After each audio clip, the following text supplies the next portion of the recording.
In this video, I'm going to discuss open payables that we need to bring over from your prior accounting system the day before you go live on A and B. Now, a handful of our customers will go ahead and pay all their open payables off and not have any. A few customers will pay down most and just bring a handful. Other customers will have a lot of open payables to bring over. But before we discuss the format that we need it in, let's talk about the cutoff and how we like to handle that in A and B. Now, this is not the only way to do cutoff, but it's certainly the one we find that causes the least amount of problems. And also, if you're using our method for the cutoff, it makes it easier for us to help you. So we'll download this file here from the OpenPayables step. And a couple things before we talk about the format is we only want to cut checks out of A and B after the go live date. So if you're going live on May 1st, there's no more cutting of checks from that date forward out of the prior accounting system. Step 2 here, we'd like you to post all the invoices arriving after the go live date within A and B as a May expense using our example.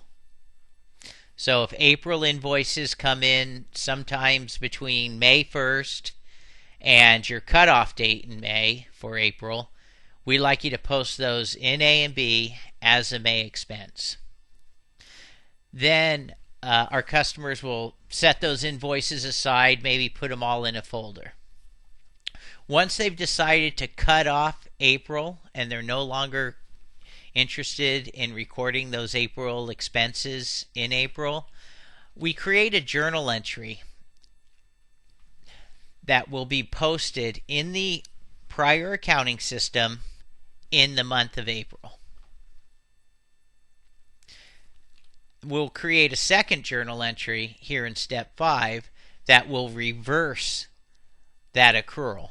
So the net effect in May between the posting of the expenses in May and the reversing of the accrual, the net effect in May will be 0, and all those expenses that you wanted to be recorded in April will be.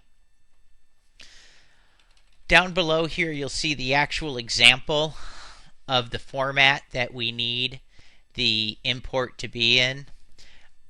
This is our standard payable import. We need an apostrophe here just to preserve the space. If you go to save this file as a CSV, it will, and you reopen it, it will get rid of that empty column in the front. So that's why we just put an apostrophe in there.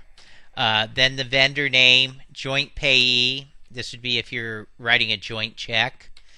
We need the invoice number and then the appropriate post dates. In this example, it would actually be April 30th if we were going live on May 1st. The capital letter O is always in there. The GL number, we code all these invoices to our void check clearing account, and then we will later make a journal entry that will credit the void check clearing account and debiting A and P. So between the import of these open payables and the journal entry, the net effect on your trial balance will be 0. We do need the amount in here twice.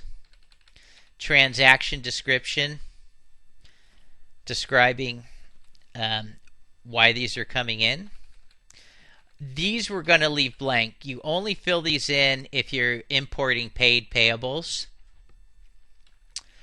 We'll leave column Q blank here, and then we just need a column, a capital N down here in the last column. Thank you very much.